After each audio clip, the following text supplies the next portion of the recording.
Hi, this is Helene Eloff, and I'm still busy with all things lockdown in South Africa. If you have not seen any of my videos yet, I'm a South African lawyer and journalist, and I've made it my mission to summarize the contents of our ever-changing lockdown regulations to make them easier to understand for you. So today is 16 July, and I've just returned from a short social media break to see that President Ramaphosa and Kogta has amended our lockdown regulations once again. So here's the lowdown. The latest amendments are codified in a government gazette dated July 12th, and this is read with all of the previous regulations because the one set amends the other. You may recall that in my previous video, I explained shortly after the June 28 regulations that personal movement restrictions within a province no longer apply. So at the time, you could travel wherever you wanted to for leisure purposes. Now that is still the case. That has not changed. However, the regulations have now been amended to state the following, and I'm reading directly from them. Every person is confined to his or her place of residence from 9 at night until 4 in the morning, except where a person has been granted a permit which corresponds with Form 2 of Annexure A, I will get to that, you'll know exactly what it looks like, to perform a service permitted under Alert Level 3, or if you're attending to a security or medical emergency. So what does that mean in normal speak? It means that except for the period of 9 p.m. to 4 a.m., you may travel within provincial boundaries for whatever reason. However, if between 9 at evening and 4 in the morning you are not home, you will need to have a good reason for that, which will either be a medical emergency, a security emergency, or a reason attested to by the work permit, as we've started to call it, which is Form 2 of Annexure A. So those are the three reasons why you will be allowed to not be at home between 9 in the evening and 4 in the morning. So what does that mean? Can you still go to the Kruger National Park, for example, if you live in Mpumalanga? Absolutely. You can still drive for leisure purposes, but you can't sleep in the Kruger National Park, and that will then apply to all other tourism destinations that you might want to visit.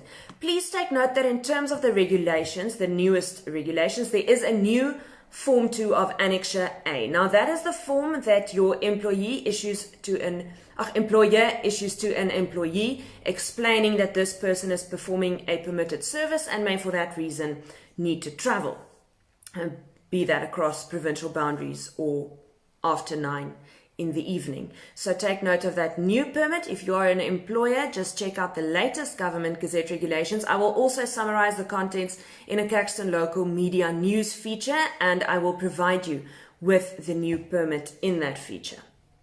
Now, the issue of sleeping over has somewhat been further regulated by Regulation 39, which indicates that you can only sleep over at hotels, lodges, bed and breakfasts, timeshare facilities, resorts and guest houses if you are there for work purposes, or if you are there for isolation or quarantine, or if you're a tourist who has been stuck there since lockdown began. So only for those three reasons can you sleep over at, for example, a lodge or a bed and breakfast. Which activities are not permitted? You'll remember that I referred to permitted activities. If you have your Form 2 with you and you're performing a permitted activity, then you can cross provincial boundaries or be away from home after 9 in the evening. Which activities are permitted? Short answer, all of them, except the following. We can't dispense alcohol, buy alcohol, sell alcohol, or transport alcohol anymore. Tobacco may be produced and sold by local farmers to local processors and manufacturers, and it can also be exported.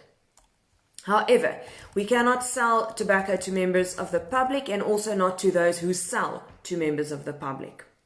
See Regulation 45 for more. So here are a few more economic exclusions. In other words, activities that are not permitted. We've dealt with the sale, dispensing and transportation of liquor. We've dealt with tobacco. Hotels, lodges, bed and breakfast, timeshare facilities, and resorts and guest houses for leisure purposes are not allowed. Domestic passenger air travel for leisure, not allowed. Passenger ships for fun, like cruise ships, not allowed. Sporting events, as we used to have them and attend in our masses, not allowed. Exclusions relating to public transport services as set out in the directions. Now you will know if there's another transport limitation or direction of some sort that will be communicated to you via this channel and Caxton local media platforms. And then lastly, the exclusions relating to education services as they've been announced. So we know that some kids are allowed to be at school and some have not yet returned, so that applies. The list of prohibited places where you cannot be during lockdown has had some minor changes in the latest one. We still can't go to gyms, sport fields or swimming pools. If you belong to a sports body, then you should check with management whether they have received approval from government for the exercise of professional athletes, for example. Check out your Caxton local media news site for very thorough summaries of everything you need to know if you're a sports athlete or sports person.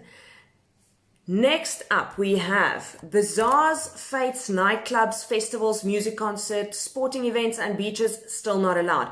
Public parks are off limit except for exercise and subject to regulations dealing with health protocols.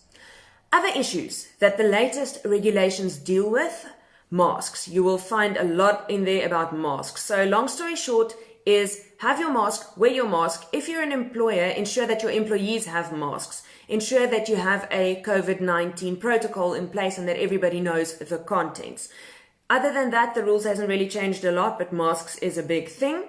And then regarding public transport, if you make use of taxis or buses, note that they can be filled up to 100% of their capacity for trips that are shorter than 200 kilometers. As soon as you are traveling 200 or more, a 70% capacity rule applies. And that is more or less what you should know in a nutshell about the latest regulation amendments. And I hope to be back soon with some more relaxations, as I think that is what many of us need right now.